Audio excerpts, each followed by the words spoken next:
संविधान निर्माता हम सबको जागृति देने वाले ऐसे महापुरुष बाबा साहब भीमराव अंबेडकर जी के चरणों में नमन करता हूं। साथ साथ हमारे जितने महापुरुष रहे उन सबको नमन करते हुए विशेष रूप से मैं आरपी सिंह जी को धन्यवाद और बधाई देना चाहूंगा, जिनकी हिम्मत, जिनका साहस, जो इनके नजदीक होगा व्यक्ति वो समझ सकता है, जान सकता है।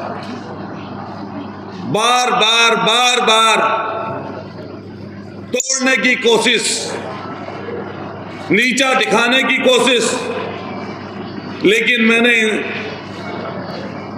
इन जैसा शख्स जो अपने विचार पर, जो अपनी सोच पर लगातार सब चीजें सहन करता हुआ आज भी कायम है। मैं आप सब लोगों से कहूंगा कि जोरदार तालियों से, एक बार जोरदार तालियों से आरपी सिंह जी को धन्यवाद करिए।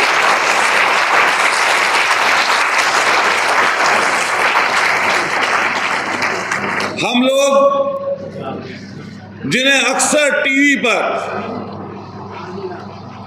राज्यसभा के पटल पर कभी पैदल यात्रा करते हुए,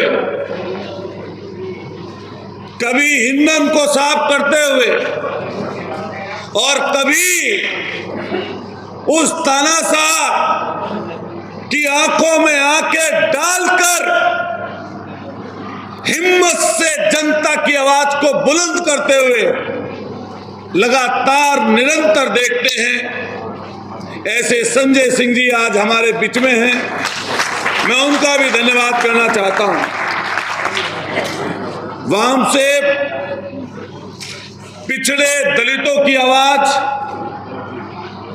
वामन मेश्राम जी, जो देश और विदेश में समाज की लड़ाई लड़ते रहे, दबे कुचले लोगों की लड़ाई लड़ते रहे, मैं उनको भी इस मंच पर धन्यवाद करूंगा।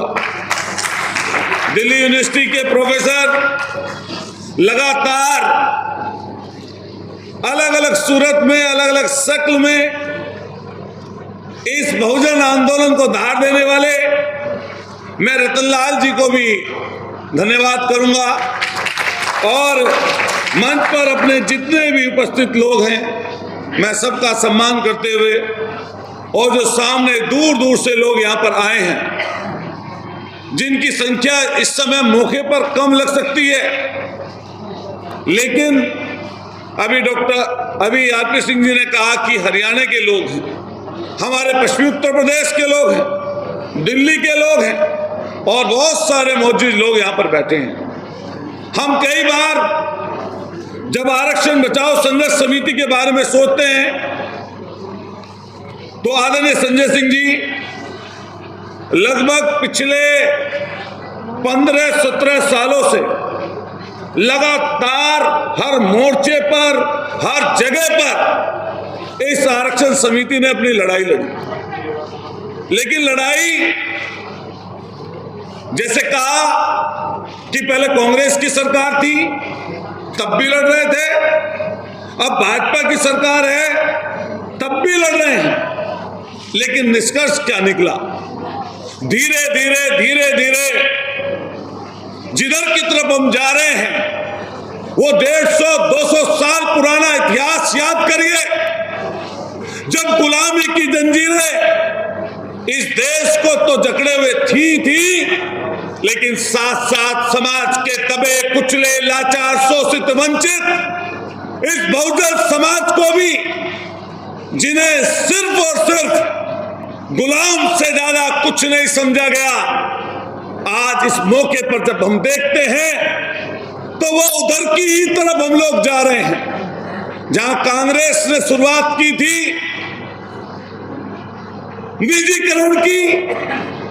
आज आते आते तो शायद ही कुछ चीजें ऐसी हैं कि 2024 तक जिंदा रह जाएं। मैं आदरणीय संजय सिंह जी से भी पूछ रहा था कि अभी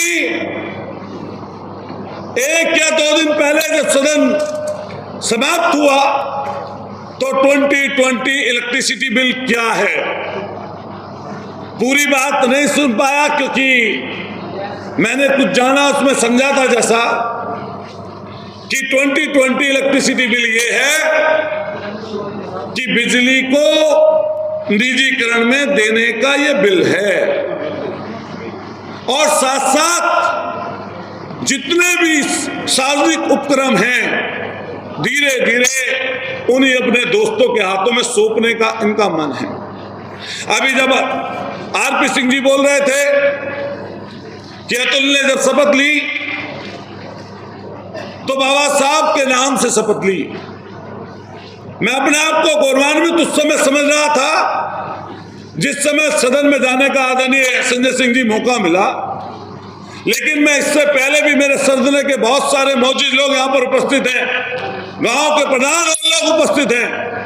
मैं 2012 में भी चुनाव लड़ा, 17 में भी चुनाव लड़ा और फिर 22 में मैं जीता, और ऐसी शक्ति के खिलाफ जीता जहां पर उन लोगों ने सिर्फ हिंदू मुसलमान के अलावा कुछ पढ़ाया ही नहीं। जो लोग दंगे के सूत्रधार हो, और जो दबे कुचले लाचार लोगों को लगातार कुचलते हो, लेकिन आज बहुजन समाज के लोग यहाँ पर बैठे हैं। मैं अपने आप को गौरवान्वित महसूस करता हूं और चिल्ला चिल्ला कर बात कहता हूं कि अगर आप मेरी मदद ना किए होते तो अतुल प्रधान कभी विधायक ना बना होता, कभी ना बना होता। मैं हर जगह बोलता हूं, लेकिन जब मैं आरपी सिंह जी सदन में पहुंचा और सदन में जब देखा कि कोई 8 बार का जीता हुआ है, कोई 9 बार का जीता हुआ है, कोई इतना पैसे वाला है, कोई किसी तरह की विरासत वाला है, और विरासत और कई चीजों से प्राप्त करके इस सदन तक पहुंचता है। मैंने अपने जीवन की तरफ भी झांक कर देखा और मन में जो भाव आया, मेरी कोई प्लानिंग नहीं थी। 187वें नंबर पर मैंने शपथ ली थी और मुझसे पहले तमाम जिलों के लोग शपथ ले चुके थे, जिनमें कई लोग ऐसे थे जो बाबा साहब द्वारा संविधान के आरक्षण के द्वारा ही बनकर उस सदन में पहुंचे थे, लेकिन उनकी हिम्मत कुव्वत इसलिए नहीं थी बाबा साहब का नाम लेने की कि कभी सरकार नाराज ना हो जाए। मैं जब देखता हूं सदन में और अपने जीवन के बारे में सोचता हूं, मां और बाप को बचपन में खोया, न विरासत, न पैसा, न धन, न दौलत, उन सारी लड़ाइयों को लड़ते हुए अगर उस सदन तक जाने का मौका मुझे मिला तो सिर्फ बाबा साहब भीमराव अम्बेडकर के द्वारा, संविधान द्वारा मुझे मिला। वरना मेरे जैसा व्यक्ति कभी उस सदन का सदस्य ना होता, कभी मैं सदस्य नहीं बन सकता था।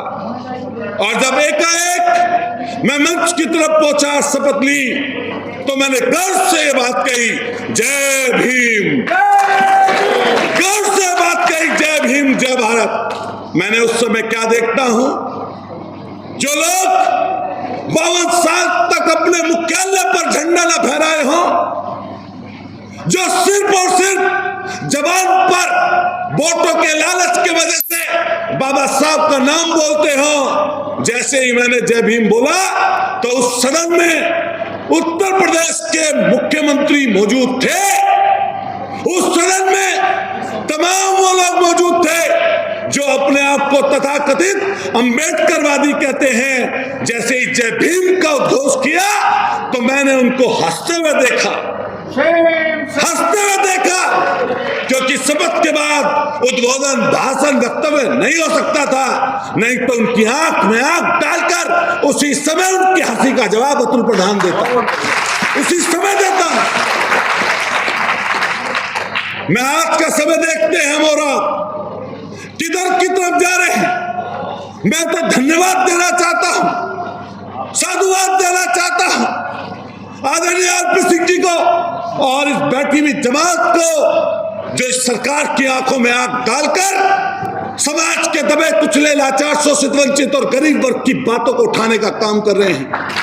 अधिकतर लोग तो डर गए हैं, सहम गए हैं, कहीं ईडी ना पहुंच जाए, कहीं इनकम टैक्स का अधिकारी रेड ना कर दे, कहीं आपके यहां अभी जैसा कि बोल के गए पूर्व सांसद जी, कहीं एनआईए ना पहुंच जाए, आतंकवादी घोषित ना कर दे।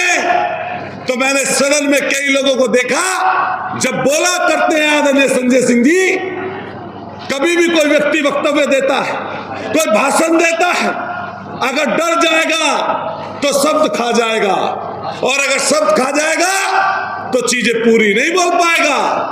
दो चीजें बल्कि तीन चीजें, डर और लालच, किसी की जबान से निकले वाले शब्दों को रोक देते हैं। अगर डर जाता है व्यक्ति तो नहीं बोल पाता पूरी बात, और अगर लालच में हो जाए, अगर लालच हो जाए तब भी नहीं बोल पाता। आजकल अधिकतर लोग ऐसे ही हो गए हैं, ना बोल पाते, ना कह पाते, ना उस चीज को आगे लेकर जाना चाहते। मैं तो आरपी सिंह जी से कहूंगा, भाई मरने वालों का ज्यादा बुरा हाल हो रहा है इस मामले में, जो दो बात कही है। और जितने लोग यहाँ पर बैठे हैं, मैं देख रहा था आज जब मेरठ से निकल कर आया तो भाजपा के होर्डिंग पोस्टरों से शहर पटे रहते हैं आजकल, काफी माल है, उसमें तो अडानी की जरूरत भी नहीं पड़ती। असीम अरुण आ रहे थे, पूर्व आईपीएस मंत्री हैं, मैंने देखा उनका व्यवहार सदन में सौम्य है, लेकिन कभी कभी चर्चा होती है कई लोगों से, अन्य लोगों से, तो मैं सोचता हूं कि इस आरएसएस रूपी जो तमाम चीजें सामने दिखाई देती हैं, जिन्होंने षड्यंत्र के तहत सारे आरक्षण को पहले ही बर्बाद कर दिया, पहले ही कुचल दिया, आज उनकी हिम्मत नहीं है किसी व्यक्ति की कि भाजपा में रहते हुए कभी आरक्षण की कोई बात कर दे। क्या ये बात सही है गलत है, कोई बता दे बात? क्या भाजपा में रहते हुए किसी की हैसियत है कि कोई आरक्षण पर बात कर दे? मैं तो इनसे पूछना चाहता हूं, देश के प्रधानमंत्री जी से पूछना चाहता हूं, आप बात बाबा साहब अम्बेडकर जी की करते हो, उनके ऑडिटोरियम की करते हो, तमाम तरह की चर्चाएं करना चाहते हो, तो जबान से नाम लेते हो। अभी 75वां ये जो अमृत महोत्सव बनाया जा रहा है, ये भी एक तरीके से गरीब, गुरबा, लाचार, किसान, बेबस लोगों के मुद्दों को उन लोगों से इस समय हटाने के लिए, ध्यान हटाने के लिए किया जा रहा है। ध्यान करिए, कोरोना का वो समय जब कोरोना चल रहा था, देश भयभीत था, लोग डरे हुए थे, लोग सहमे हुए थे। उस सहमे हुए समय में देश के तानाशाह की तरफ से एक चाल फेंकी गई कि थाली बजाइए। मैंने देखा कि पूरा देश सड़कों पर आकर थाली बजा रहा था। इसलिए थाली बजा रहा था क्योंकि थाली बजाने में देश के व्यक्ति तानाशाह ने डरा कर रखा हुआ था, तो लोग ताली बजा रहे थे, थाली बजा रहे थे। उसके बाद में अंधेरा कायम करने के लिए कहा गया, मेरा जहां घर है उसके पीछे दलित बस्ती है, वहां पर एक सरकारी कर्मचारी है, मेडिकल में जॉब करते हैं। तो जब लाइट बंद करने के लिए कहा गया तो मैंने अपनी गुमटी की ऊपर वाली लाइट भी उस दिन जला ली। मैं ऊपर गया, मैंने देखा पीछे का घर अंधकार में था।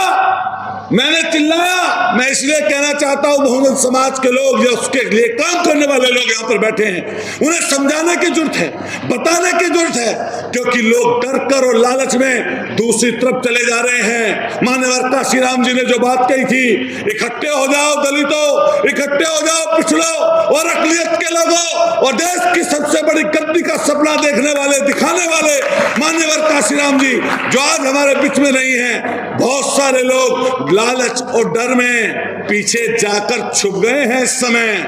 इसलिए ध्यान रखना, ये जो समाज है, ये जो आपकी एकता है, जो उसकी चर्चा में कर रहा था, जो कर बताना चाहता हूं, मैंने चिल्लाकर कहा, रमेश नाम है उनका, कि रमेश जी कहाँ आप? उनका बेटा है राहुल।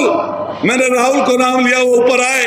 मैंने उनसे पूछा कि आप तो बाबा साहब को मानने वाले हैं, क्या आप भी उसके टीवी पर दिखाए बहकावे में आ गए जो रोजाना झूठ बोला करते हैं? तो उन्होंने कहा नहीं, मेरी बात नहीं है, बच्चे कह रहे थे कि सब बंद कर रहे हैं लाइट, तो हम भी बंद कर दें। बताओ, ये विडंबना है। अगर इधर की तरफ हम चलेंगे, इस तरह की बातें करेंगे और डर जाएंगे और लालच में आ जाएंगे। अभी मैं पूर्व सांसद जी ने एक बात कही कि कुछ भी हो, कैसा भी हो, अगर घर में लेटा हूं तो घर में, अगर तिहाड़ में भी लेटना पड़ेगा, मैं अपनी बात से पीछे नहीं हटूंगा। अभी यही बात आदरणीय संजय सिंह जी कह रहे थे, अरे जो करना है सरकार कर लेना, यही बात अभी बोली। मैं चाहूंगा, मैं बधाई देना चाहता हूं बारंबार आपको कि आपने जहां संसद को जो लोग होते हैं वहां पर बैठे हुए 80-85% लोग अरबोपति आ गए हैं, उसमें भी वहां पर हिम्मत और कुव्वत नहीं है। मैं तो वो देख रहा था आपका सीन जिसमें आपने सेंट्रल हॉल में इस तानाशाह की आंखों में आंखें डालकर और पर्चे सामने खड़ा होकर दिखाने का काम किया, शायद और कोई दूसरा व्यक्ति नहीं कर सकता था। और बधाई देना चाहता हूं आरपी सिंह जी को कि आप लोगों ने इतने लोगों को इकट्ठा किया। और हम भी वादा करते हैं, अब जो ये प्रोग्राम हो रहा है, हमारे बहुत सारे आदरणीय प्रधान जी लोग हो, आसपास के लोग बैठे हैं यहाँ पर, हम लोगों को ये वाले प्रोग्राम राज्य स्तर पे अलग अलग स्टेट्स में अलग अलग मजबूती से करने चाहिए। और अभी बरसात का समय है, हमारे पश्चिमी उत्तर प्रदेश में लोग फ्री भी हैं। आरपी सिंह जी, आप समय रख लीजिए, सब लोगों को बुलाइए पश्चिमी उत्तर प्रदेश में। और मेरा मन है हम लोग भी जाएंगे जिले जिले और कोशिश करेंगे कि इस आंदोलन को कैसे आगे बढ़ाया जाए। ये बड़ी लड़ाई हम सब लोगों को मिलकर लड़नी पड़ेगी। और हम वादा और भरोसा अपनी तरफ से दे सकते हैं कि सदन में हम लोग पहुंचे हैं। मैं भी चर्चा इस चीज की कर रहा था, लोकसभा और राज्यसभा में, संसद के दोनों सदनों में तो सत्र चलता है लंबा, लेकिन अगर उत्तर प्रदेश की बात करें तो हमारा बजट सत्र ही 9 दिन का कुल चला और अब चलेगा ही नहीं। मानसून सत्र के नाम पर छोटा मोटा कोई आपके बजट लेकर आएंगे तो 4 दिन चलेगा। लेकिन मेरा वादा है आप लोगों से कि जब जब हम लोग उस सदन में बोलेंगे तो सामने वाले के पद और ओहदे से डर कर नहीं बोलेंगे, उनकी आंखों में आंखें डालकर उनसे सारी चीजें किसानों की, नौजवानों की बोलने का काम करेंगे। आज का समय है, आपने कई मांगे रखी हैं, जायज मांगे हैं, लेकिन मैं तो ये बात कहता हूं कि आउटसोर्सिंग की बात हो, आपके ठेके पे ठेका प्रथा की बात हो, ये तो चल चुकी और लगभग कोई जगह नहीं बची। अभी अग्निवीर पर बोले थे, मैंने सुना था, जो भी संसद में लोग बोला करते हैं, खासतौर से आप बोलते हैं संजय सिंह जी, तो हम लोग सुनते हैं, देखते हैं कि कैसे क्या चीज हो रही है। आपने अग्निवीरों पर जब बोला, 32 साल से जो लोग नौकरी कर रहे थे, तीनों सेनाओं का भी राजनीतिकरण इन लोगों ने कर दिया। सारे अध्यक्ष, तीनों अध्यक्ष बैठकर जो 32 साल की नौकरी करे हुए लोग थे, वो 4 साल की नौकरी की पैरवी कर रहे थे। डिफाइन करने आए थे सरकार को। शायद ऐसा इतिहास में पहली बार हुआ कि सरकार के द्वारा लिए गए निर्णय को सेनाओं के तीनों अध्यक्ष आकर सरकार की तरफ से प्रेस को संबोधित कर रहे थे। अरे शर्म आनी चाहिए, सेना का भी राजनीतिकरण कर रहे हो और उनको भी, उनकी हालत आपने क्या कर दी। हमारे किसान और मजदूरों के बच्चे अगर सेना में जाते थे तो जवान की नौकरी अगर कोई पाता था तो किसान और मजदूर का बच्चा पाता था। अगर किसी ने इस चीज में भी सबसे बड़ी चोट देने की काम की है तो इस सरकार ने करने का काम किया। हालांकि कई लोग बोल सकते हैं दलगत बात, राजनीति से संबंधित बात, अगर राजनीति ही नहीं होगी तो आप खत्म समझिए अपने आप को। तो कई लोग कहते हैं कि राजनीति की बात की, अगर राजनीति की बात ना करें तो कैसे होंगी चीजें, कैसे लाई जाएंगी। बखेर दिया ना आपको, बखेर दिया ना अलग अलग। उत्तर प्रदेश का चुनाव हो रहा था, मैं तो आपका धन्यवाद करूंगा, बाबा साहब का धन्यवाद करूंगा कि आप लोग हमारे क्षेत्र में इकट्ठे हो गए अगर ऐसे इकट्ठे हो गए होते तो कोई उत्तर प्रदेश में इनकी सरकार बदलने से रोक नहीं सकता था। क्या रुक जाती? क्या नहीं रुकती? इनकी सरकार बदलनी तय थी, लेकिन नहीं हो पाया ऐसा। अभी बहुत बड़ी लड़ाई है। अभी बोलकर गए, अपनी बात को समाप्त करने से पहले कहना चाहता हूं कि 2024 की लड़ाई बहुत बड़ी है। सोचिए, समझिए और सोच समझ कर निर्णय लीजिए। और कई बार संगठनों की जब बात आती है, मैं आदरणीय आरपी सिंह जी को धन्यवाद करूंगा। आपने बेबाकी से आदरणीय संजय सिंह जी से अपनी बात रखी। हम लोग वादा और आपको भरोसा दे सकते हैं इस चीज का कि आने वाले समय पर कितनी भी बड़ी लड़ाई क्यों न लड़नी पड़े, हमने भी अपना मन बना रखा है। ये सब जानते हैं। 60-62 मुकदमे हम पर भी हैं। सब आंदोलन और संघर्ष के हैं। कोई शायद होगा जो इधर का उधर तक, आप तो बहुत अच्छी तरह परिचित हैं। हर कदम पर इन्होंने मुकदमे ना लिखे हों। मैंने कि और लिख दो 60-62। अगर तुम हमारा विचार बदल के दिखा दो तो हम मान लें। मान लें हम बात। भाई बात यही तो है। अभी बहुत अच्छी बात, क्योंकि संजय सिंह जी बैठे हैं, अभी बहुत अच्छी बात की इन्होंने कि सबसे ज्यादा क्या करेंगे, मेरा घर छीन लेंगे। अभी बोलेंगे कि मेरे पास जो वो छीन लेंगे। अच्छा छीन लो, अच्छा घर से बेदखल कर दो, जो गांव में मेरी जमीन है उसको भी खत्म कर दो, मेरी जबान को रोक कर दिखा दो। यही बोलेंगे हम भी। अरे मैं बताऊं आरपी सिंह जी, जब अभी पिछले दिनों आंदोलन हम लोगों ने उतना बड़ा नहीं किया 3-4 महीने में, लेकिन मेरी 2 बहनें हैं। एक प्रोफेसर हैं बड़ौत में, केमिस्ट्री की प्रोफेसर हैं। हमारे बहनों में भी गौतम बुद्ध यूनिवर्सिटी में प्रोफेसर हैं। तो हमारे मम्मी पापा बचपन में एक्सपायर हो गए। तो मैंने अपनी बहनों से, दोनों से बात की कि लड़ाई बहुत बड़ी है। अगर कोई दिक्कत आ जाए तो बच्चों की परवरिश का काम तुम्हें ही करना है। बच्चों की परवरिश का काम तुम्हें ही करना है। क्यों बोली वो बात? हमें पता है बात। जब बुलडोजर चलता है, मैंने कई जगह बात कही है कि किसी घर में रहने वाला कोई एक व्यक्ति नहीं होता। एक ही घर में दूसरा भाई भी हो सकता है, बूढ़े माँ बाप भी हो सकते हैं, इनोसेंट बच्चे भी हो सकते हैं, एक पीढ़ी पहले बना हुआ घर भी हो सकता है। लेकिन ये बुलडोजर वाली कल्चर, जब मैंने देखा कानपुर में बुलडोजर चल रहा था, दूसरी अलग अलग जगह पर लोगों का अतिक्रमण हो रहा था, हम और आप दूर बैठकर हंस रहे थे और खुशी मना रहे थे हिंदू और मुसलमान के नाम पर। लेकिन ये ध्यान रखना दोस्तों और भाइयों, बड़े बुजुर्गों, वो बुलडोजर का मुंह कब आपके घर की तरफ हो जाएगा, ये बहुत बड़ी बात नहीं है। आरक्षण मांगोगे तो बुलडोजर का डर दिखाएंगे, रोजगार मांगोगे तो बुलडोजर का डर दिखाएंगे, शिक्षा मांगोगे तो बुलडोजर का डर दिखाएंगे। वो बुलडोजर का डर असल में अगर किसी को दिखाया जा रहा है तो मांग करने वाले लोगों को ही दिखाया जा रहा है। अरे गुंडे और बदमाशों को जो चाहे आप कर लो, जो चाहे चीज कर लो, लेकिन हम लोगों को आपको समझना पड़ेगा कि जो तानाशाही वो करने पर उतारू हैं, सारी चीजें। अभी संविधान की हम लोग बात कर रहे थे, संविधान की चर्चा लगातार लोग करते हैं, वो भी करते हैं, हम भी करते हैं, लेकिन संविधान लागू तो है, लेकिन इन लोगों ने उसको ताक पर उठाकर रख दिया। क्या बताओ, ये बात सही है गलत है? हर दिन कुचलते हैं संविधान को, कही गई बातों को हर दिन कुचलते हैं। और क्या करते हैं लोग? ये सावरकर को वीर बना दे, वीर बना दे। अरे माफी वीर को वीर बनाने का काम, अगर इतिहास को बदलने का काम कोई करने वाली पार्टी और इस समय पर सत्ता में बैठे हुए लोग हैं तो यही लोग हैं। और ध्यान रखना, आप और हम ये बात करते रहेंगे और चीजें छीनते रहेंगे। इसलिए इकट्ठे हो जाएं और जगह जगह सम्मेलन करें। आप आरपी सिंह जी जब तय कर देंगे, हम लोग लग जाएंगे और बड़ी संख्या में लोगों को इकट्ठा कर करके इस चीज की तरफ लेकर चलेंगे।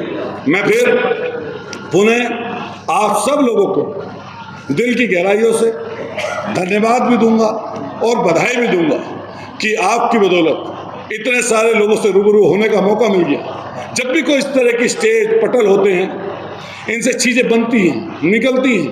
कई बार लोग चर्चा करते हैं अलग अलग दल की, संगठनों की, पार्टियों की, लेकिन अगर ये संविधान नहीं रहेगा, न कोई दल बचेगा, न कोई पार्टी बचेगी और न कोई गरीब बचेगा। ये सबको खत्म करना चाहते हैं, गुलाम बनाना चाहते हैं। इसलिए हम सब लोगों को इकट्ठा होना पड़ेगा, एकजुट होना पड़ेगा। भटकाओ जितना शेड्यूल कास्ट या आदिवासी में है उससे 10 गुना भटकाओ ओबीसी वाले लोगों में है। सत्य। ये कोई झूठ वाली बात नहीं है। आप देख लीजिए कहीं मंदिर मस्जिद की लड़ाई अगर किसी के गले में डाली हुई है ना, इन्हीं सब लोगों के गलों में डाली हुई है। सब कुछ छीन रहे हैं, लेकिन वही बात है। टीवी पर डिबेट में सब लोग देखते होंगे बार बार, हालांकि जो ताकतवर और नॉलेज वाला व्यक्ति होता है उससे डर जाते हैं। आपके सामने तो संजय सिंह जी कई बार नहीं बोलते, एंकर और ये लोग, लेकिन बाकी अगर कोई आता है उठा के ले आते हैं। पहले हमारे बचपन में गांव में एक वो लड़ाई होती थी, पिल्लों को ऐसे लड़ा देते थे और की करके दोनों लड़ते रहते थे। देखा था नहीं, सब बहुत जानते होंगे, हम तो सब गांव देहात के आदमी हैं। अब टीवी चैनल पर हिंदू मुसलमान के नंबर पर ऐसी तो डिबेट है नाम पर, ऐसे चल रहा है सब कुछ। खैर बहुत बहुत आपका सबका शुक्रिया, बहुत धन्यवाद, क्योंकि आदरणीय संजय सिंह जी को और लोगों को सुनना है। और मैं आपको फिर विश्वास दिलाते हुए कि जब जब मौका आएगा संघर्ष का, हम सबसे पहले खड़े नजर आएंगे और मजबूती से खड़े नजर आएंगे। और आपको विशेष साधुवाद, धन्यवाद। जोर से बोलिए जय भीम।